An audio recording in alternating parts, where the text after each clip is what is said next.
So today we are going to look at both Judges and Ruth. So we're going to kind of consolidate a little bit. And again, there's not really a ton of stuff that we I don't know, I say that. There's a good bit. So we're just going to do it. And so first of all, in Judges, right? So I wanted to go over a basic outline of what's going on in Judges. And so at the beginning, up until 2:5, you have where they describe the incomplete conquest. And it goes and talks about all of these different, the different tribes, and it talks about how they did not kick out the Canaanites, right? Then you get to the second section where it talks about apostasy, right? Where they've gone against God and all of that. And so that's from 2:6 until 3:6. And then you get into the third section where it goes up through chapter 16, where you have these cycles of the different judges, right? And so you have basically the Israelites don't do right. They get attacked by other people. God raises up a judge that inspires the people to do what they need to do. The judge dies. Then the people go right back to where they were. And then it just redoes those cycles, right? So you go through these different cycles of these different judges. And then on the last section, which is 17 through 21, you get the depravity of, like at a tribal level, right? So the whole tribes are just depraved. And that section is set off by the refrain of everyone did as he saw fit. Whereas, and I did skip it, the cycles of the judges are set off by the Israelites did evil in the eyes of the Lord, right? And so you're kind of going through the decline of Israel, which is the point of Judges. So note that although the Israelites were disobedient during this period, God does show his grace and mercy through the raising up of these judges to help the people. Though we do clearly get the outworking of the covenant curses, right? So what is it in Deuteronomy 28? You get the covenant curses. If you do not follow God, then these things will happen. And most of that is that God will allow the enemies to attack them and all that. And that's pretty much exactly what we've got going on. So why are they called judges? Like what is that? So note that they are judges that establish justice for the Israelites against their oppressors, right? So it's these other Canaanite peoples who come in and attack them, the Philistines, different groups who come in and attack them. And so these judges are raised in order to provide justice against those oppressors. So that's why they're the judges. Note, and if you read Judges, then hopefully you got this out of it. The judges are not set up to be role models as far as moral values, right? They are clearly not. That's not the point of the judges, is to provide a moral example. God raises them to defend the Israelites against other people groups, not to create a moral example. Note that the book of Judges points to the need for consistent national leadership. And so you get, even at the very end, which we'll look at when we get to the end, but it talks about, and all of this happened before there was a king in Israel, right? And so much of Judges is saying, hey, we need somebody to step up and be in control. And that's what each of these judges, they basically are raised up and they act like kings in their different areas. And we won't go into a lot of detail about it, but if you look at the math for all the years, it doesn't really work out if you look at the biblical, like if you try to put one right after the other. What is very likely is that each of the judges, it may be that you have two judges working in two different areas at the same time. And so we think of Israel as all of the tribes together, but really, there are these different clans of Israelites in their different tribes. And so you might have, a judge in this tribe over here, and then you might have a judge in this tribe over here. And so they might be going at the same time. And so we don't really know exactly how they all work out as far as, whether they have overlap and all of that. But it seems certainly likely. Note that the cycles of the judges show a continuing moral regression of the Israelites. And so as you get further and further along, they just get worse and worse. They do worse things. The judges themselves are worse. You get one, I mean, really, if you had to look at a judge and say, well, here's a judge that really has no negatives from our standpoint, and who's that going to be? Gideon ends up worshiping, basically he sets himself up as an actual king, and then he does improper worship with the ephod deal that he makes and all of that. So that ends up being an issue. Samuel, yes, after the fact. Yeah, now Samuel coming up, now he certainly is an example, but I think somebody over here said it, Deborah, right? Deborah, there's only one thing wrong with Deborah. She's a woman, right? That's the problem with Deborah, is that it points to the fact that there's no man who can stand up and be a judge. Now note, and I know we're good Baptists and everything, but note that she's referred to as a prophetess. She's a judge over the people. She sits and she judges and it says that she hears cases and she leads them, obviously. Now she has Barak, but Barak has all kinds of problems. And so that's the problem with Deborah, is that there's no man to lead, and so therefore there's a woman that has to step up. And so that's, from that standpoint in that time period, that's her problem, right? This time period is going to be from about 1375 until 1050 BC. And of course, this goes right up until we have Saul, as the first king. And interestingly, this is a time of political upheaval in the ancient Near East, and right there, particularly in Palestine. Normally, Egypt would have pretty much control over that area, or at least some other world power. But we have letters from this time period where those Near Eastern places, like a place called Mari and a place called Nutsi, where they write letters to Egypt, and they say, hey, we've got these people attacking us, and you're not doing anything about it. Like, we need you to come in and help us, and Egypt doesn't send help. And it's because Egypt is in a period of decline as well, and so they don't have the resources to go in and help them, because there's really a power vacuum going on at the time. So during this power vacuum, you have people coming from the sea. So they're coming from the west, from Greece and from that area, and they come in and they attack that whole western side of Palestine, and the what we call the western coast there. And this includes that place that I talk about a lot called Ugarit, right? Ugarit is north of Israel, and it's important, again, because we have a trove of texts that we found at Ugarit that explain to us about Baal and the pagan gods and all that, worship practices and all of those things. It's very fascinating. It was a large port city, and so lots of trade went through there, and it was eventually destroyed, and it was not rebuilt, so they didn't rebuild it. It's always interesting to me, and some of it may be because of their ideas about the gods and all of that, but it's always interesting to me that we go in and we take a city and destroy it, and then we never go back. It seems like we could use those places, right? It's like we could live there. And in all fairness, you do have, with the Israelite conquest and stuff, you have them living in some of those cities, but then other cities they just destroy. And again, God says, do that. Jericho is an example where he says, hey, don't ever rebuild it, and all of that. But I just think, man, what a waste. You have it now. You have Russia, who's, they want Ukraine, supposedly, but what have they done? They've destroyed it, right? And so if they ever do take it and move into it, they're going to have to rebuild the entire country, right? It's like, it just seems, I don't know, foolish. Let me just say it's foolish for many reasons, right? But not just because of that. It's like, well, it's not very economically, I don't mean that. Obviously the whole thing is bad, but I'm just saying, even from a logic standpoint, it doesn't seem like it would be very, very beneficial to take a place that you've completely destroyed. It's a port city, that's why they want it. Yeah, right. Okay, yeah.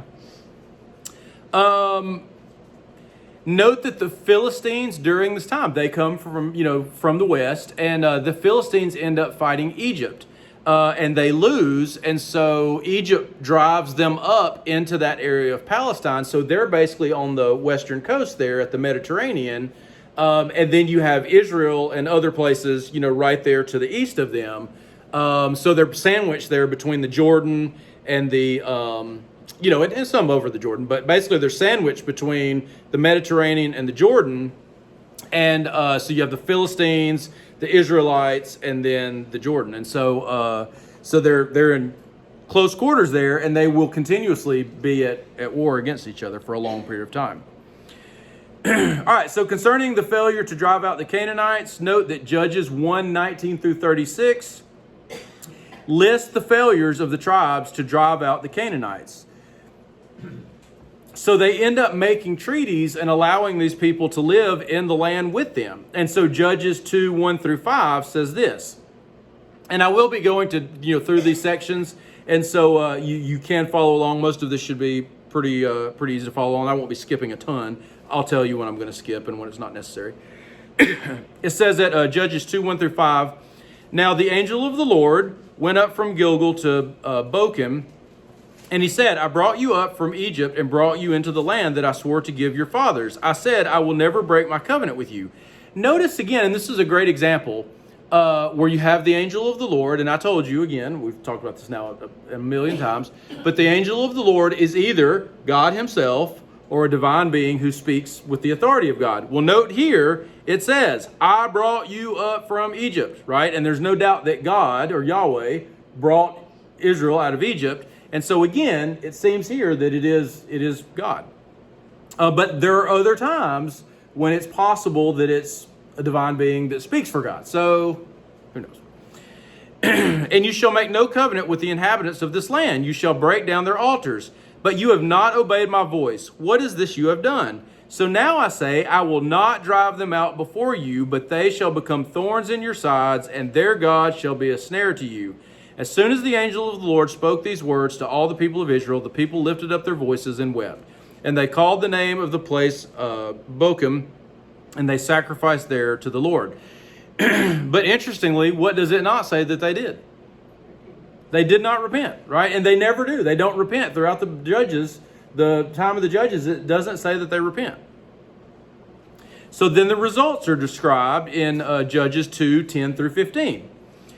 Where it says, and all that generation also were gathered to their fathers. And there arose another generation, that's the previous generation, and there arose another generation, which is this one in the period of the Judges, after them who did not know the Lord or the work that he had done for Israel.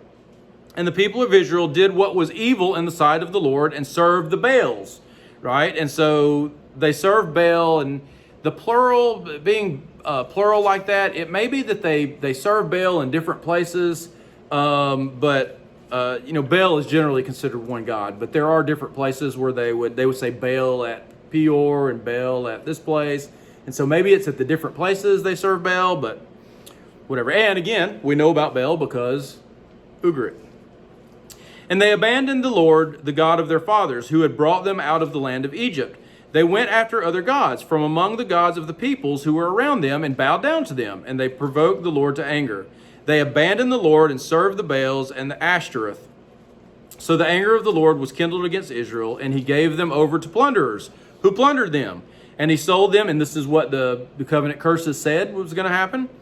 And he sold them into the hand of their surrounding enemies, so that they could no longer withstand their enemies. Whenever they marched out, the hand of the Lord was against them for harm, as the Lord had warned, and as the Lord had sworn to them, and they were in terrible distress. And again, he said that back in Deuteronomy. Note that because of God's mercy, he still raises up judges who act in the place of kings to lead the people. But the people still do not repent. So then you get to Judges 2:16 through 23. And it says, then the Lord raised up judges who saved them out of the hand of those who plundered them. Yet they did not listen to their judges, for they whored after other gods and bowed down to them. They soon turned aside from the way in which their fathers had walked, who had obeyed the commandments of the Lord, and they did not do so. Whenever the Lord raised up judges for them, the Lord was with the judge, and he saved them from the hand of their enemies all the days of the judge. For the Lord was moved to pity by their groaning because of those who afflicted and oppressed them. Note that it doesn't really say anything special about the judges. As far as they're certainly not more righteous than anybody else. They all have many flaws and different things, and they never seem terribly repentant themselves, the judges. It's like basically God was with that judge. The judge goes out, he defeats people in battle, and there you have it. And it's not like, and then the people followed God. It doesn't say that. There's no point in Judges where it says, and the people followed God and, reinvigorated the covenant. Nope. They did not do that. But whenever the judge died, they turned back and were more corrupt than their fathers, going after other gods, serving them and bowing down to them. They did not drop any of their practices or their stubborn ways. So the anger of the Lord was kindled against Israel, and he said, because this people have transgressed my covenant that I commanded their fathers, have not obeyed my voice, I will no longer drive out. And then basically the last 3 verses, it's basically the same. It's the same. And so that's the deal. That's the deal with the book of Judges, is we're going to go through cycles of that same thing over and over and over. All right, so strange thing. You have Ehud, a left-handed man, right? So it's like, oh, okay, he's left-handed. Why does that matter? At Judges 3:15, it says, then the people of Israel cried out to the Lord, and the Lord raised up for them a deliverer, Ehud, the son of Gera, the Benjaminite, a left-handed man.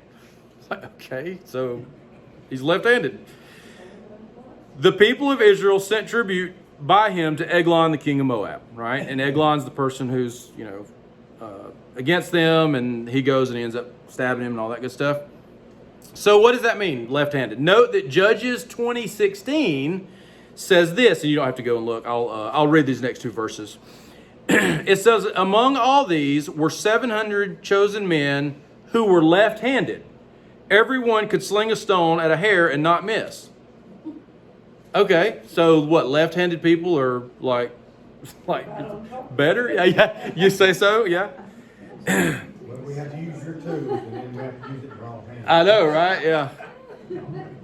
So note that 1 Chronicles 12:2 adds this. It says, they were bowmen. This is talking about those same people. It says the Benjamites.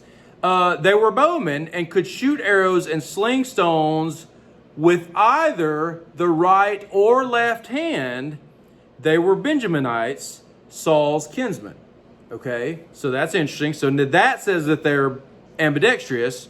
And interestingly, the Septuagint is what?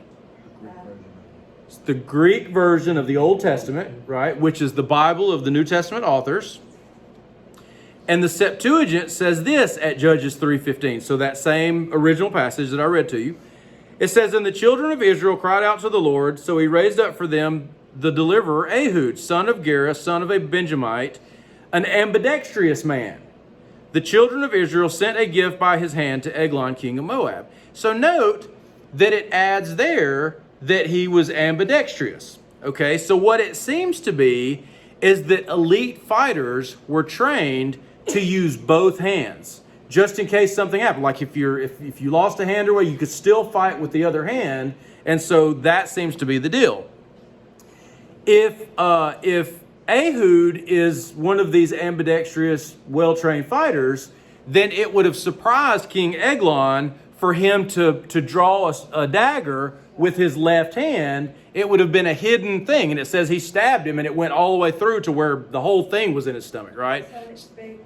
Right, yeah, it would absolutely be unexpected, and so that seems to be the issue.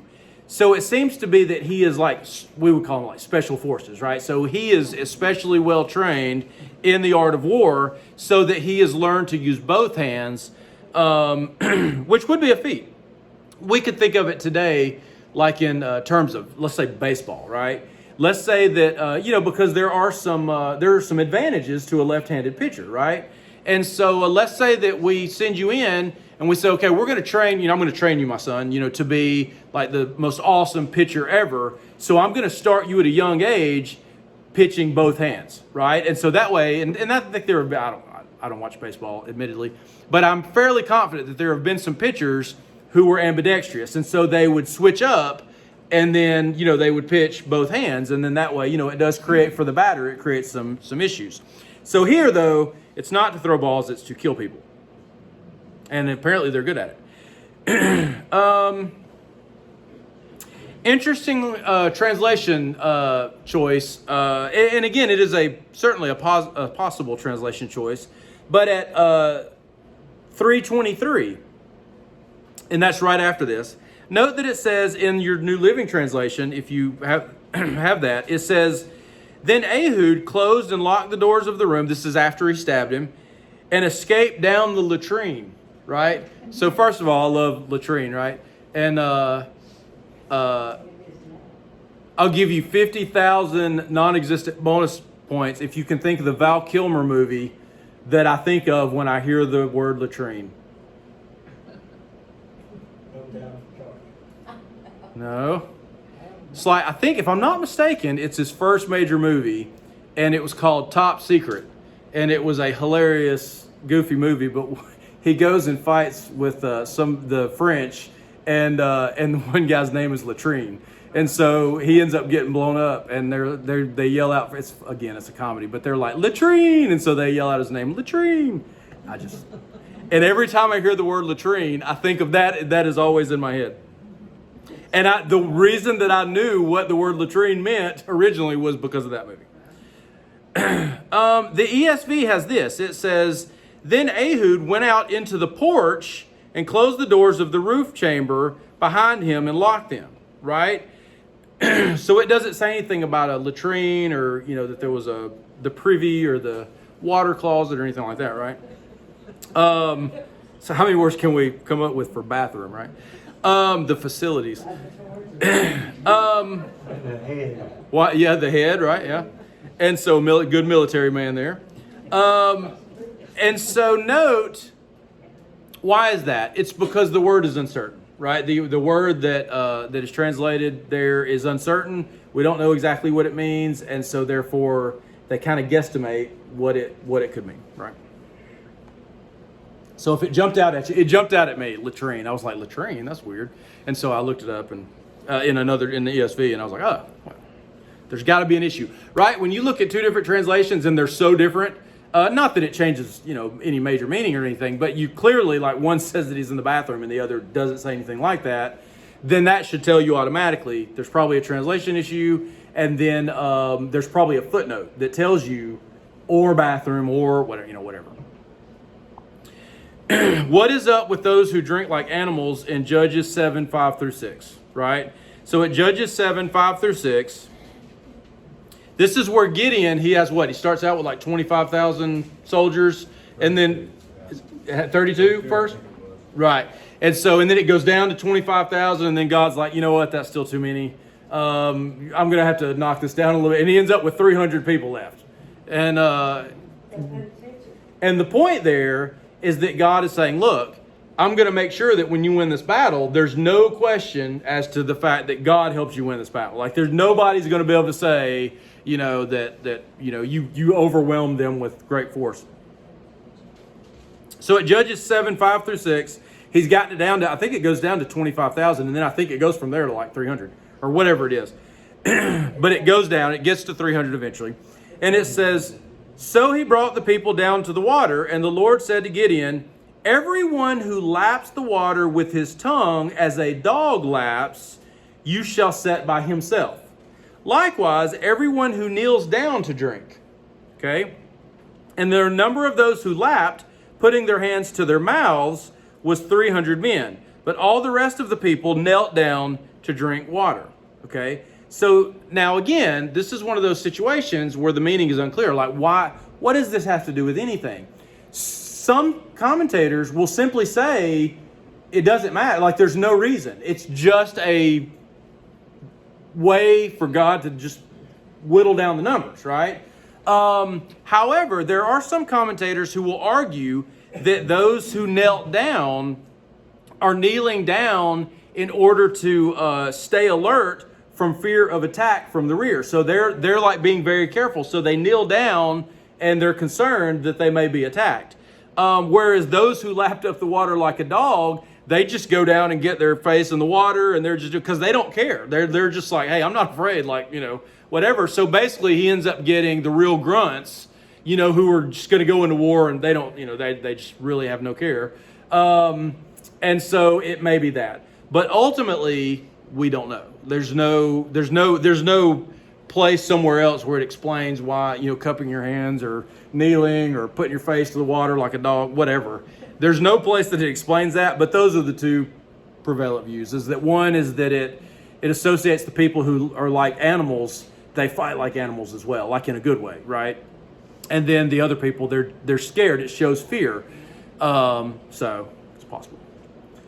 All right, one of the most ridiculous decisions ever. Judges 11:30 through 31. You have Jephthah, who makes a stupid vow. That's what it should say in the thing. It says, I think it says Jephthah's vow in my Bible, and it should say Jephthah's stupid vow. It says at Judges 11:30 through 31, and Jephthah made a vow to the Lord and said, if you will give the Ammonites into my hand, then whatever comes out from the doors of my house to meet me when I return in peace from the Ammonites shall be the Lord's, and I will offer it up for a burnt offering, right? So this is a sacrifice, a burnt sacrifice. Note that whatever or whoever comes out of the house to meet him sounds like it definitely is going to be a person, right? So he is putting up whatever person comes out to meet him. And then later it says that basically the daughter was all he had. And so, who else did he expect to come out, right? One of the neighbors, like his least favorite neighbor. He's like, man, I hope it's, the neighbor down the street that keeps bothering me about, whatever, No, chances are that's not going to happen, right? Note that God is already with him. He's already winning.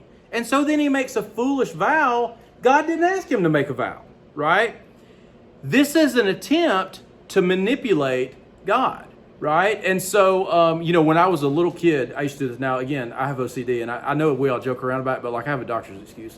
And when I was a kid, I would, if I wanted something to happen, I would say, okay, God, if I flip this coin 3 times and I get heads twice, then this thing will happen. Let that be that this thing's going to happen.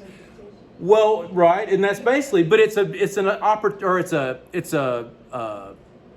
desire, if you will, to manipulate God, right? And I'm going to make a deal with you, and if I win, then this thing has to happen, right? And again, I was little. I'm a foolish kid, but that's what Jephthah's doing.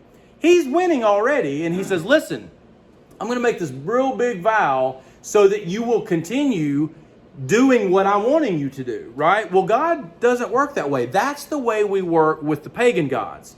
Pagan gods can be manipulated, right?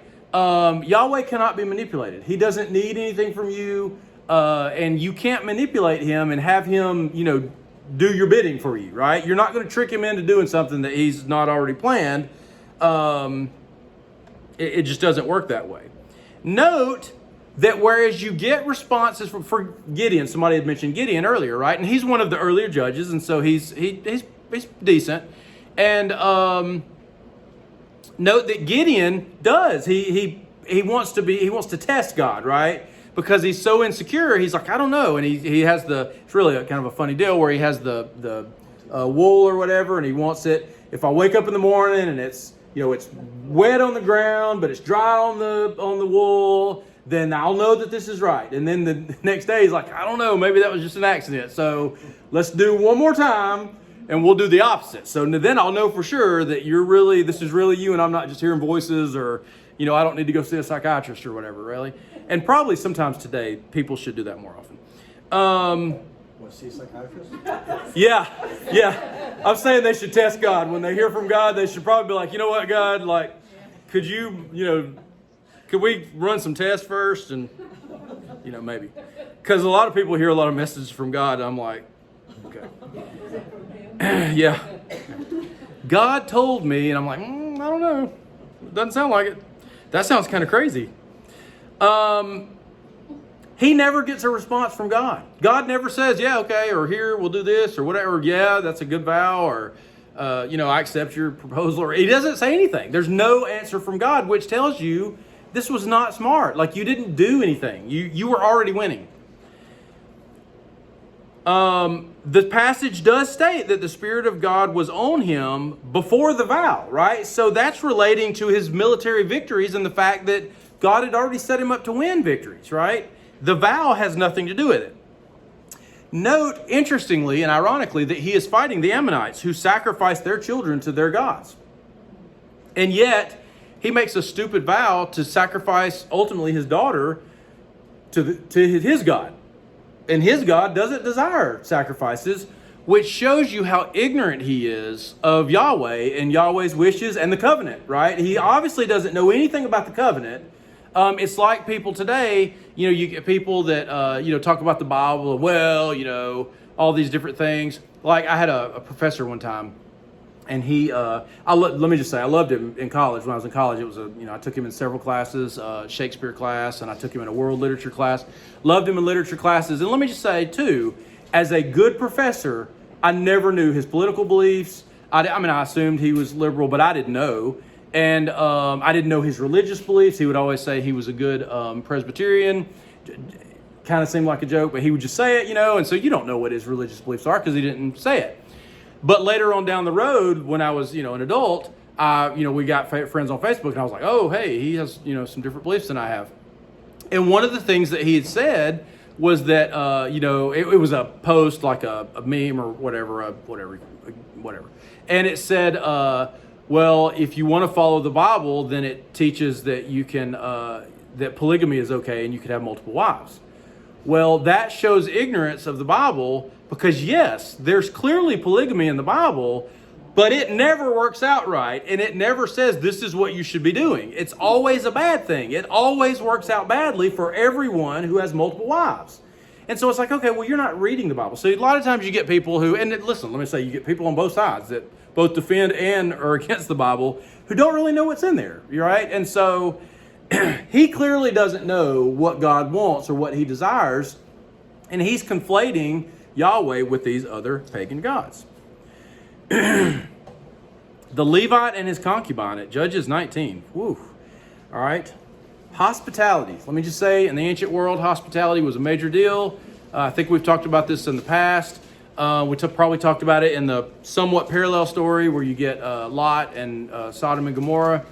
But in the ancient world, if I had to travel, I had to rely on the kindness of strangers, because if I needed to stop, like they didn't have a lot of inns, right? There were inns in some major cities, but not like we have today. Like you can pretty much travel anywhere, and no matter what podunk town you're in, there's going to be an inn somewhere close by within 45 minutes or whatever.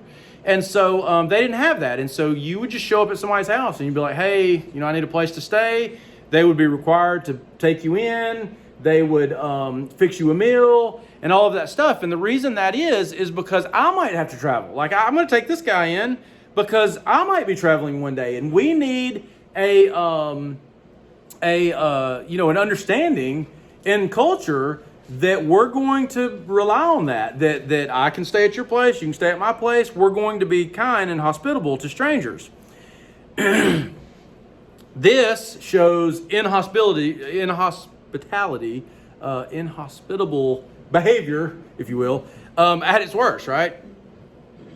Note that the concubine is already unfaithful to him. That's the reason she leaves, and then he goes to find her. The man who takes him in and his concubine, they take them in, and he says, hey, don't mess with the man who's with me, but I will send out his concubine and my virgin daughter, right? So I'm going to send out his wife, one of his wives, if you will, his wife and my virgin daughter, and you can do whatever you want with them. And then she is, horribly molested and then left for dead, and she dies, right?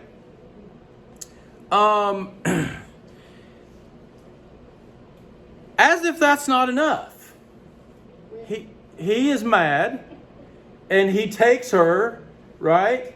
Puts her on his donkey, takes her back home, chops her into multiple pieces, and then sends her out to the 12 tribes, right? Which, that's pretty messed up. At what point do you think She died. It says that when he said, I think he says to her literally, "Hey, get up." Like she's laying at the stage, and I mean, she probably looks bad. I mean, I'm sure she's bloody and stuff. And he says, "Get up," and she doesn't. It says she doesn't move. Right, so she's dead. I think at that point, he puts her on the donkey, and I think he takes her dead body, which right there would have been bad in Israel. I mean, he's touched her dead body. He's taking it. He's chopping it up, which is a big no-no on many fronts. Right, that's like there's just nothing. There's nowhere that's going to work out okay. That's good with God. And he sends it out to the 12 tribes. And the reason that he does that is to say, hey, we need to go to war against Benjamin, basically. It's Gibeah, but they're there at Benjamin. And we're going to fight against them. I need your help. And this is the kind of stuff that they do. Like they killed my concubine, but never mind the fact that I'm sending her, chopped up body all over the place. This is obviously an outrageous act. Like there's nothing about this that's okay. The whole story's messed up. And it shows you how screwed up the Israelites are, right? This is how bad it is. I mean, that's bad. When you're able to do this kind of stuff, I mean, that's pretty rough. Note that the story is presented similarly to that story of Sodom and Gomorrah. I mean, very close. Like when I get to it, I always think, wait a minute. Wait, what? And then I'm like, oh, this is exactly. I mean, it's almost exactly word for word in some cases. And that shows you again. This is how far we've gone, right? We've gone so far that Sodom and Gomorrah, that God blew off the face of the earth, right? That's how bad Israel is, right? Or at least part of Israel, but they're all, equally, pretty much just as bad. Judges 21:25, in those days there was no king in Israel. Everyone did what was right in his own eyes, right? And so that's the last verse. And it's saying, like, that's the point there is, we need a king, right? And I know, God gets mad, Samuel gets mad later on, but Judges is saying if we had a king, that would be helpful. Of course, God is their king, but they're not doing what their king, says. Ruth.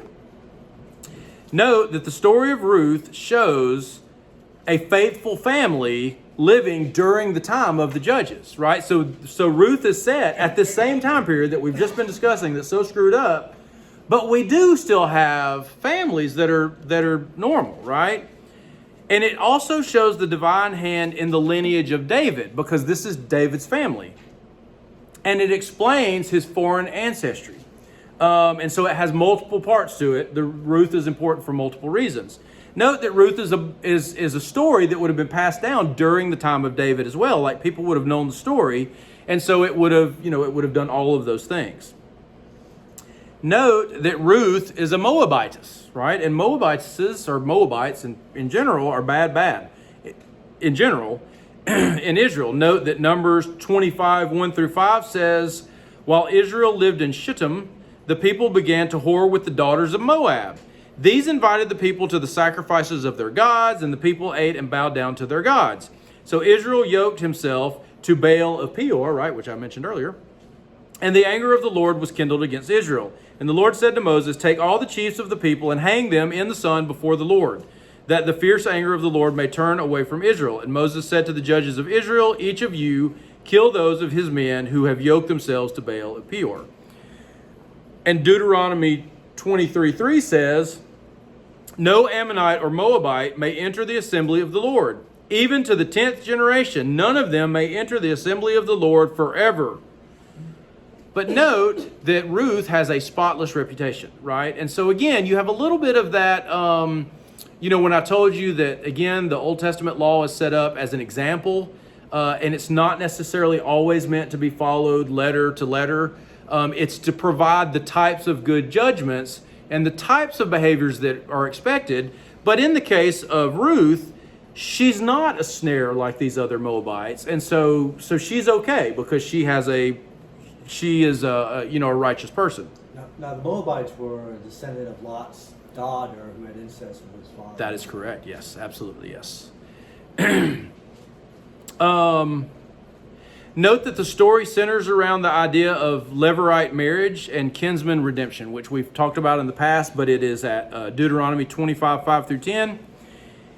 If brothers dwell together and one of them dies and has no son, the wife of the dead man shall not be married outside the family to a stranger. Her husband's brother shall go into her and take her as his wife and perform the duty of a husband's brother to her. And the first son whom she bears shall succeed to the name of his dead brother, that his name may not be blotted out of Israel, right? So it's the dead brother, even though his living brother is the one who makes the child with the widow, it then becomes, that first son becomes the dead man's son. And that makes his family continue on, his immediate family, so that the land stays with that family and all of that stuff stays where it should be. And if the man does not wish to take his brother's wife, then his brother's wife shall go up to the gate to the elders and say, note that the gate is where all of the business happens. It's like what we would think of as town hall today. It's where all the men sat around, chewed tobacco, and made decisions for the city, right? Basically. I joke about the chewing of tobacco. I don't know if they have tobacco. His brother's wife shall go up to the gate to the elders and say, my husband's brother refuses to perpetuate his brother's name in Israel. He will not perform the duty of a husband's brother to me. Then the elders of his city shall call him and speak to him. And if he persists, saying, I do not wish to take her, then his brother's wife shall go up to him in the presence of the elders and pull his sandal off his foot and spit in his face. And she shall answer and say, so shall it be done to the man who does not build up his brother's house. And the name of his house shall be called in Israel, the house of him who had his sandal pulled off. In your face, right? That's quite the shot across the back, right?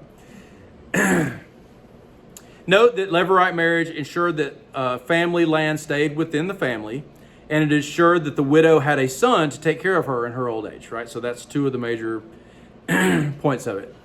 Note, however, that Boaz is not the brother of Elimelech, and he is technically under no obligation to marry Ruth, right? And so he is a further distant relative, but he does what's right anyway, and he still accepts, and he even says, hey, and we'll talk about kind of their initial, well, not their initial meeting, but their kind of odd meeting.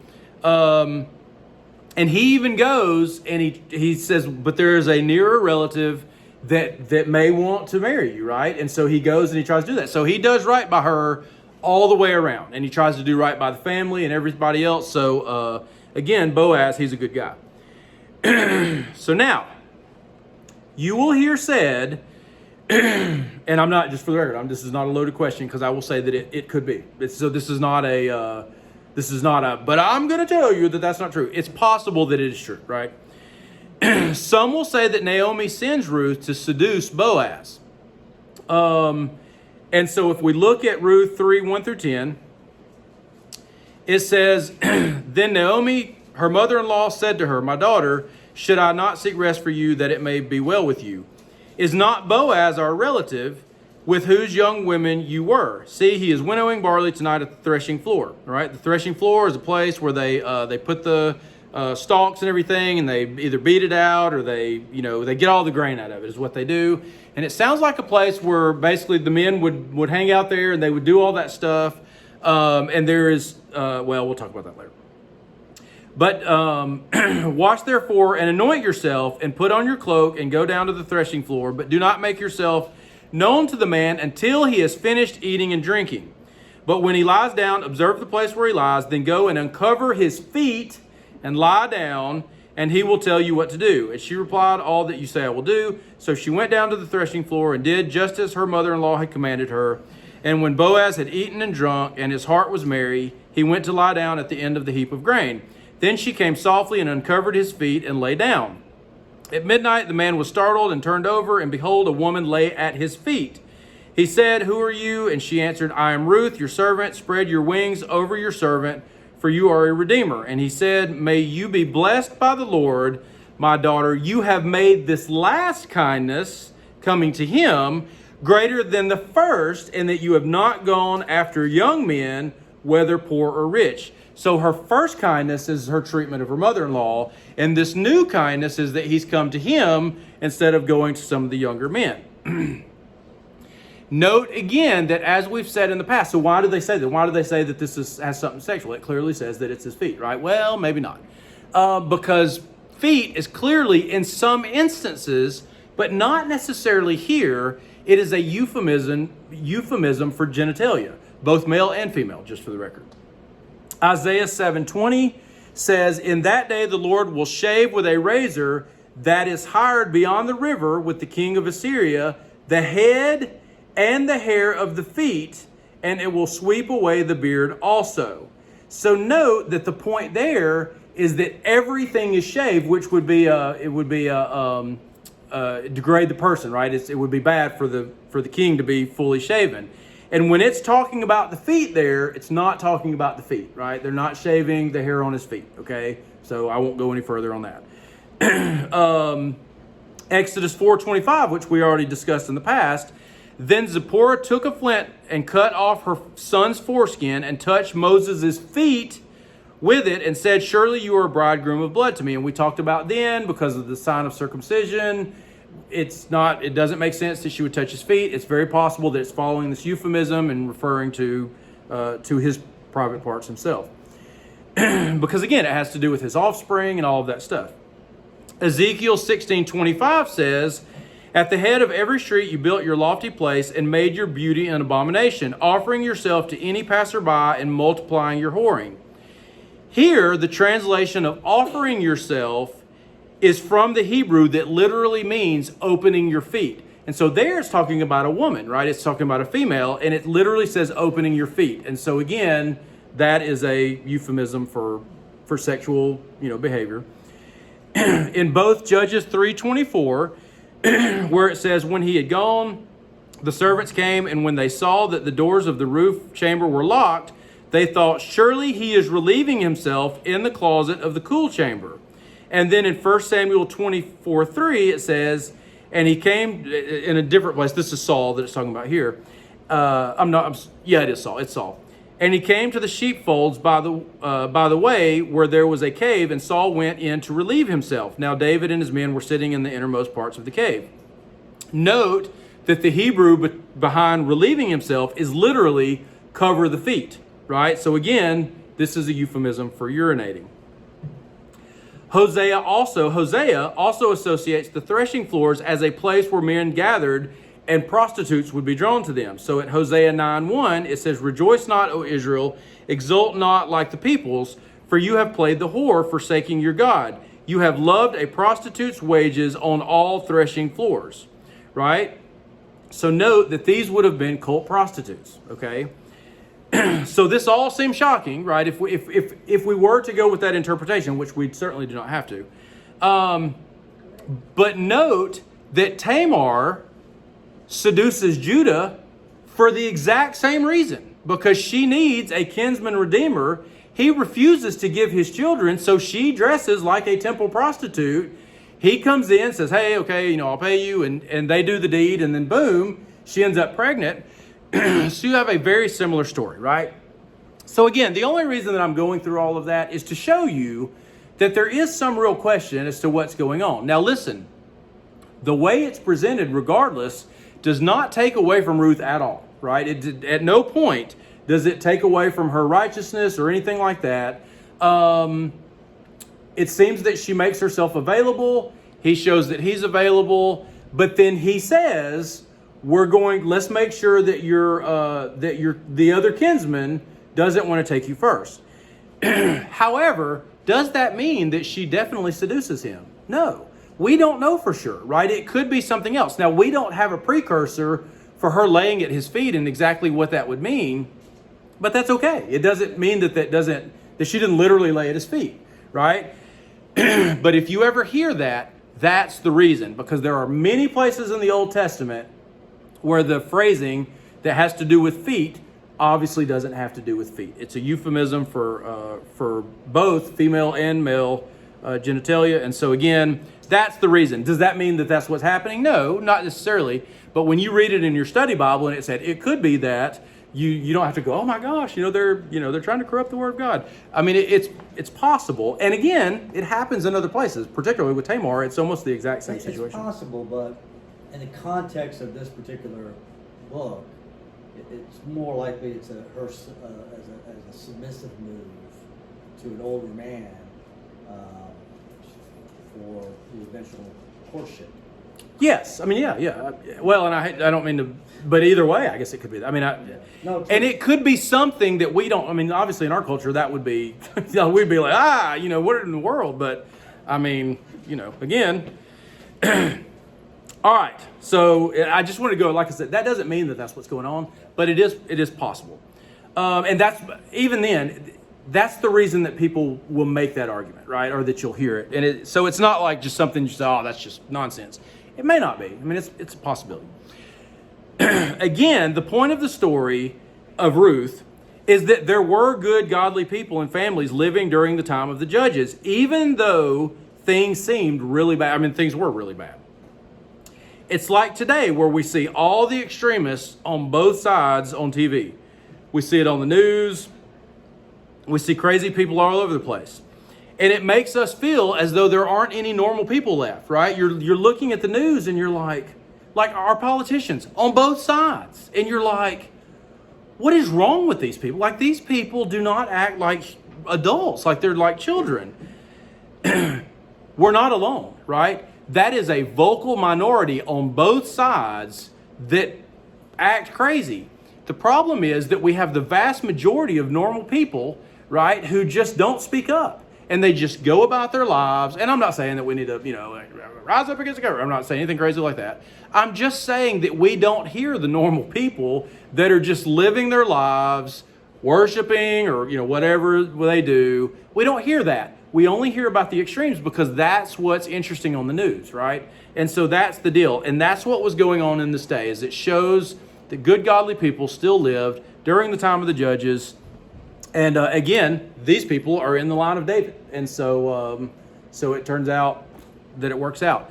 David, of course, being the second king, so he's coming out of this period of the judges where they're still fighting amongst the tribes because, they don't want to get on board, right? And so, they kind of like living like they want to live. And so, David is a major part of bringing the entire empire together. Saul really can't do that. And so David pulls it together, and then Solomon continues it. And so, you have a large empire of Israel that is cohesive and put together. Thanks for watching, and please feel free to leave a comment or question. And if you found this video helpful, hit like. And if you would like to be notified when new videos are released, hit subscribe and join us next time as we study the Bible in context.